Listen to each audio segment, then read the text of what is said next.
place in this country, and again to do with security or lack thereof, was the murder of a prominent journalist, Pakistani Arshad Sharif, who was today buried in his homeland of Pakistan after his body was repatriated. So, first of all, Kenya cannot be the country that is known for journalists coming here to die or to be murdered.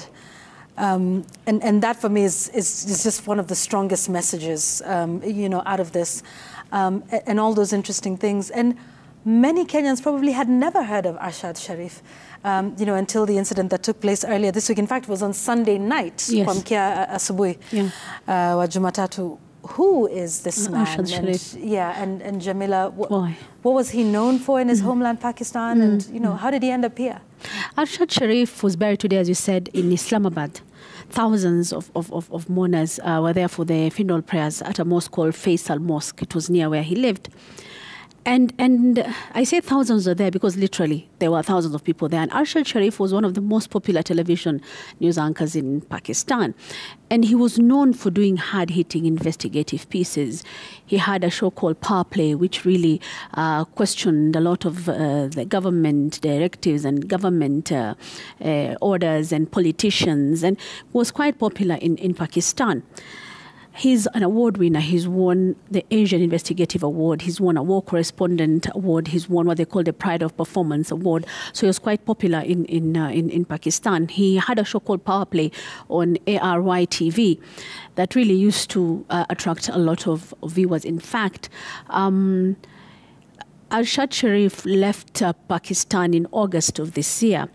He had to flee because to avoid arrest, because he was apparently slapped with multiple cases of sedition charges. There were multiple sedition charges after he did an interview with someone called Shahbaz Gill. Now, Shahbaz Gill was a close aide to a former prime minister to Pakistan, Imran Khan, who was actually friendly with Arshad Sharif, and of course not friendly with the current regime. So Arshad Sharif had to flee Pakistan. He went to Dubai, he was in the UK, and eventually ended up here in Kenya.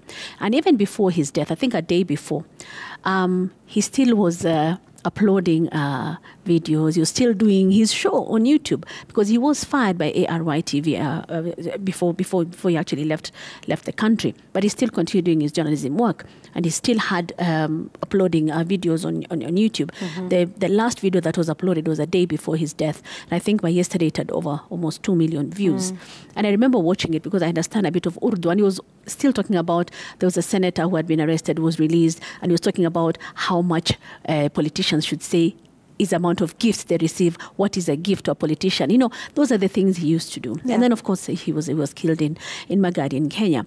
And Yvonne, when I listened to some of the news from ARY, and I was listening to, from Pakistan, so, and I was listening to the people speaking today during the burial, none of them actually blamed anyone in Kenya for the death of Arshad Sharif. They talked about him being of this fearless journalism who was critical of the government, but then he ended up being killed in Kenya. And we did the story, we've been following it up since the beginning. Of course, the police have said it was a case of mistaken identity, or they were looking for criminals who were in a different vehicle that comes, a Mercedes-Benz. This car was a Toyota. There were different number plates. The one that was apparently circulated that had criminals in it were totally different from the vehicle that was carrying Arshad Sharif and his brother. There were gunshot wounds, only his side of the vehicle. So there are all these questions. And a new narrative that comes out, was it yesterday, that now in fact there was a shootout, and that, you know, Arshad Sharif and or possibly whoever was, you know, the driver, actually shot at the police first. And that famous line of the police returning fire. All of these details coming up 3 days after their initial statement that didn't make any mention of that. There's just a lot that doesn't add up. A lot doesn't add up. And now, of course, they say, oh, the Pakistanis have sent in top officials to come and do investigations. A report is expected after all that. But after all that's been said and done, a top journalist was critical of his government, was shot and killed in a foreign country, which is Kenya. And that doesn't do very well for Kenya on the global map when it comes to, you know, journalism and the right to that. And it's just, for me, first of all, the initial, you know, admittance of this was a case of mistaken identity, and, you know, they misread the number plates. how callous would that be? Initially, it was that there was possibly a child who had been abducted in that car. If that were the case, why would the police be firing at a vehicle in which they believe a child is on board? And just, you know, the manner in which these statements just keep coming up, sometimes contradicting, sometimes adding new information, supposedly, you know, this does not look good. That, you know, the police would be so callous in how they do that. Yeah, Linus? I think you had pointed out something about the image of the nation, image of the country, when incidents like this happen. And indeed, it should be a moment of national embarrassment that someone who is fleeing, seeking safety, it's ironical that then they die. And look at the location they died at. Who dies in Magadi of such a shootout? It's such a peaceful interior, very remote. And I think he must have felt really safe. And from the reports, he had frequented that spot quite a number of times. But I just want to further illustrate that this is not the first time that people seeking safety have ended up in problems in Nairobi. And some time back, Rwandan former Interior Minister said Sendashonga was shot dead here in Nairobi by a team that was believed to be hitmen. Yeah. And then not long after that, we had Abdullah Öcalan from Turkey, a very prominent leader of the Kurdish movement in Turkey. He was captured at the Greek embassy here in Nairobi, and taken out of the country and back to Turkey, where he's in jail to date. I think the message going out there is, if you're looking for safety, don't come here. Don't choose Nairobi. Don't choose Kenya. First of all, because it looks like we don't have a policy that protects asylum seekers.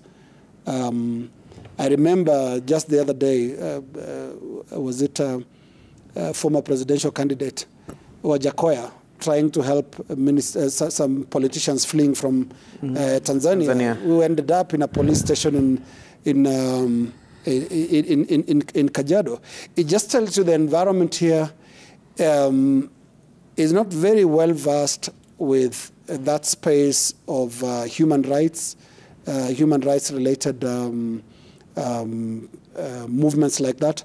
When somebody is seeking asylum, he should be supported. He should be protected. Yeah. They are running away to save their lives.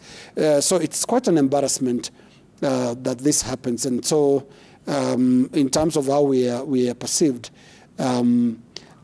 it's also a statement about the level of our security, because Arshad should have been flagged by our intelligence services that this is someone who can be in danger. What if Salman Rushdie, for example, came to this country? He'll be skinned maybe in front of Parliament alive because of the apparent lack of that sensitivity to some of these cases. Salman Rushdie has a fatwa order on his head. Yeah. And was recently attacked in the US as well. Right?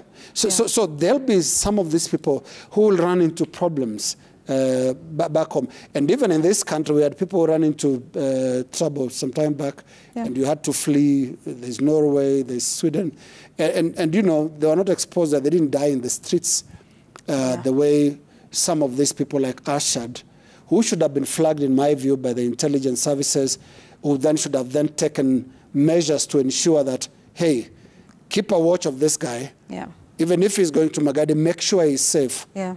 But then, ironically, he dies in the hands of the police. So and in a car that's completely different from the one that they are purportedly chasing. I mean, the police can't. A Mercedes and Toyota, and they can't read number plates. It is even as scandalous. DJ. Yes. So how safe are we if the police, you know, are unable to make a difference of all these cars, and you know that, oh, you know, it's not one of those things that, oh, oops, sorry, someone lost their we life. misread, you know, the number plate, or we couldn't tell the difference between a Mercedes and a Toyota, we should all be very worried if this is how our police function. You know, how safe are the rest of us? So this killing and this murder has implications, even though as a foreign national. It speaks volumes about the security and whether we as Kenyans are safe, and the training of our police officers, which for me then says that there is more to what happened than meets the eye of mistaken identity. Absolutely. And I'll pose two of the questions that were posed by Ayub the other day. And I have zero knowledge on ballistics and such stuff. But I would ask what I would consider common sense questions, in my opinion. Yeah. Here is a vehicle that has been reported stolen with a child on board. So what do? Don't you shoot it to immobilize? Right. No, shoot on the tires. Yeah. And then secondly, ordinarily, if carjackers have taken control of your vehicle, which side do you shoot? More often than not, they will put the hostage in the trunk, no? Yes. And one of them probably would be on the wheel. So do you shoot to immobilize the passenger? To immobilize the passenger. Who's not driving. Who is not driving. Right. And so that's why for me, by looking at it plainly, it tells me that there's more than meets the eye. Yeah. It was not a case of mistaken identity. Yeah. Not even anywhere Not close. By a long shot. And we should be very ashamed of ourselves, I think, on the international community.